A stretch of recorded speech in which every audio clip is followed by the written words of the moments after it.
Hi there, this is Dr. Gent, the Clinical Director of the University of Miami PCIT program, and I'm going to talk about how problematic parent-child interactions start and get worse. Many parents that seek out parent-child interaction therapy often wonder, how did I get to the point where I feel like I don't have control of my child? Why do I feel like I lose control of myself around my child? Why don't I enjoy my time with my child anymore? Parents who are interested in receiving PCIT often feel like their child never listens, doesn't respect them, only listens when they yell, and their time with their child is not really all that enjoyable. These parents who seek out help with their child have realized that clearly something is not going right and they want to fix it. Children and parents often have conflicting goals.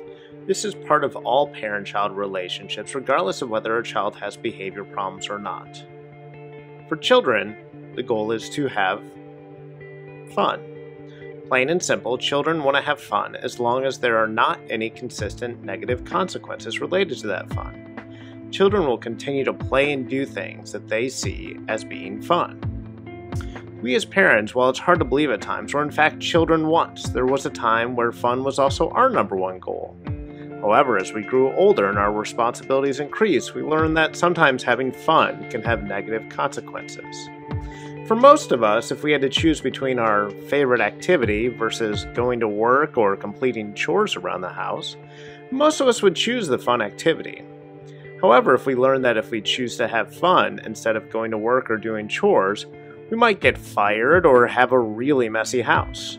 Children are the same way as us. They will choose to have fun as long as there is not any real chance that they will get into trouble or be disciplined. Parents' goals for their children are a little bit different.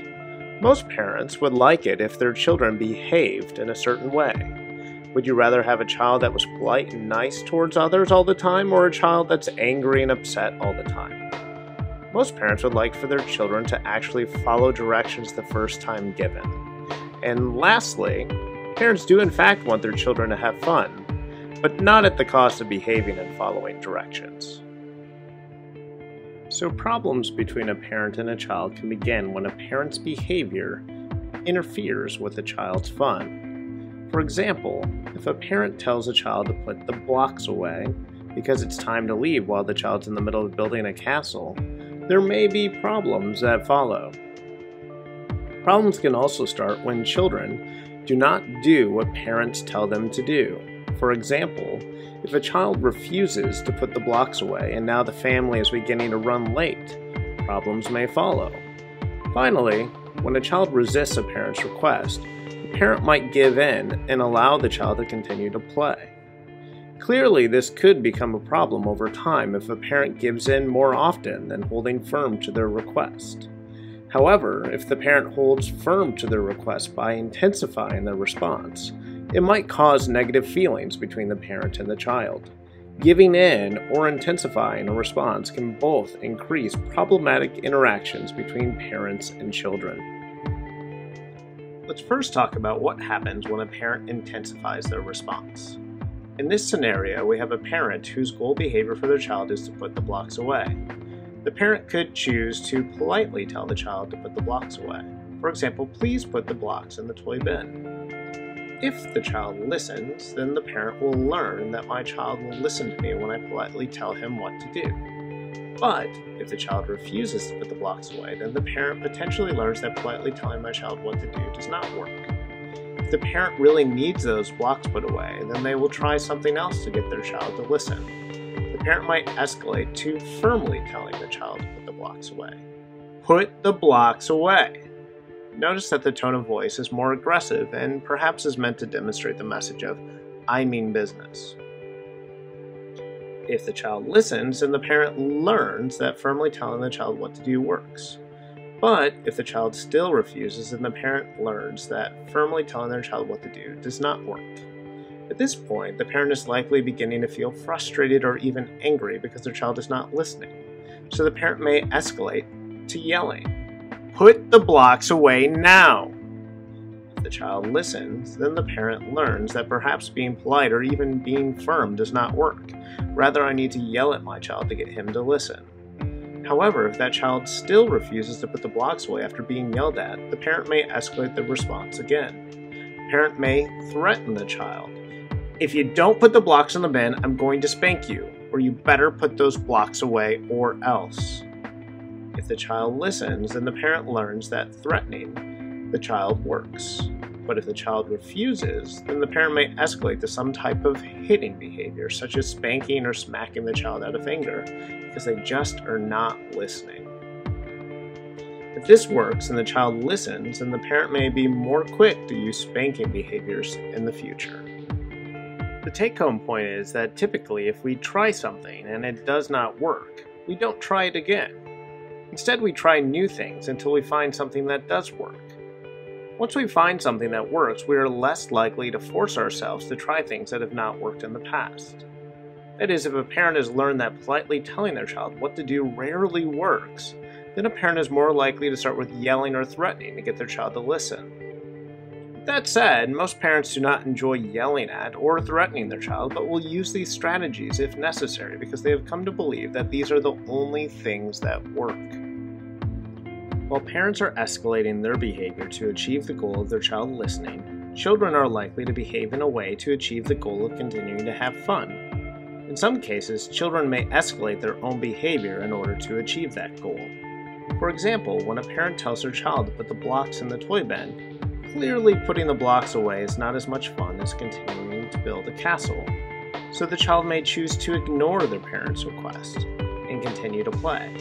If the parent gives in or even forgets to follow up to see if the child actually put the blocks away, then the child learns that at least some of the time I can pretend I did not hear my parent and I can continue to have fun. However, if the parent repeats the request by politely telling, firmly telling, yelling, and/or threatening, the child then has to make a choice to either put the blocks away or attempt to continue to have fun. In this process, it is possible that the child learns that ignoring does not work. So the child escalates their behavior using either dawdling or whining. For example, the child may say, "I just need 5 more minutes to finish this awesome tower." Or, "Why do I have to put away the blocks? I am in the middle of building the best castle ever." These statements to the parents may increase the length of time that the child gets to continue to play with the blocks and have fun. If the parent gives in, the child learns that whining or dawdling works at least some of the time. But if the parent requests again for the child to put the blocks away, then the child may escalate their behavior to an act of refusal, such as plainly telling the parent, "No, I won't do it. You're not the boss of me," or "You can't make me do it." Now, perhaps the parent had a particularly difficult day and doesn't feel up to the challenge of battling with their child over some toys, so they give up on their requests. Then the child learns that saying no works some of the time. But if the parent requests again, then that child might be growing increasingly frustrated and angry that their parent is really getting in the way of them having fun. So the child might throw a temper tantrum. And if the parent gives in to that tantrum, then the tantrum is reinforced. But if the parent requests again, then the child may attempt to use some type of physical force, such as hitting, to get what they want. And we don't want children learning that they can get what they want through the use of hitting behaviors. However, if a parent was to give in at that point in time, the child would learn that hitting behaviors work at least some of the time. As you can see, from the example parent-child escalating behaviors, we begin to see really problematic behaviors between parents and children. As I've talked about, this is really about parents and children struggling over conflicting goals. That is, parents want their children to follow directions and kids want to have fun. As each tries to gain control over the situation, their behaviors escalate at the same time.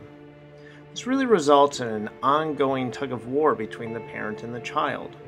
However, within PCIT, we want to help you get on the same side of the rope with your child so you're pulling in the same direction.